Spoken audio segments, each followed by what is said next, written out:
Hello guys, ഇന്ന് നമുക്കൊരു കോഴീനെ അടവയ്ക്കാം. കോഴീനെ അടവയ്ക്കാൻ വേണ്ടിയിട്ട് പാത്രം സെറ്റ് ചെയ്തിട്ടുണ്ട്. അത് അനങ്ങാണ്ടിരിക്കാൻ വേണ്ടിയിട്ട് അതിന് ചുറ്റും കട്ടയും വെച്ച് കൊടുക്കുന്നുണ്ട്.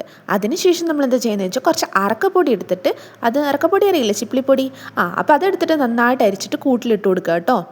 അപ്പോൾ അത് കൂട്ടിൽ പോയിട്ട് വിതറി കൊടുക്കുക. അതിൻ്റെ ചുറ്റും പിന്നെ അത് വെച്ചിട്ടുള്ളതിൻ്റെ അടുത്തൊക്കെ അറക്കപ്പൊടി സെറ്റ് ചെയ്യുക. അതിനുശേഷം നമ്മുടെ മെയിൻ ആളെന്താ, മുട്ടയല്ലേ.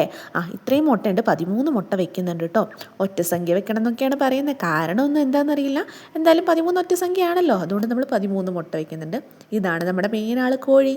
അപ്പോൾ ഇതിനെ പിടിച്ചു കഴിഞ്ഞാൽ ഒരാളിപ്പോൾ പാഞ്ഞ് വരുന്നുണ്ട്. അത് പൂവൻ കോഴിയാണ് കേട്ടോ. പിന്നെ വലിയ കൊത്താനും ബഹളത്തിനൊന്നും നിൽക്കാതെ തന്നെ വന്ന പൊടുതാ ആളങ്ങോട്ട് പിൻവാങ്ങി. ഇതിന് നമ്മൾ കൂട്ടിലേക്ക് ഇങ്ങനെ വെച്ചു കൊടുത്തപ്പോൾ തന്നെ കോഴിക്ക് മനസ്സിലായി അടയിരിക്കാനാണ് എന്ന്.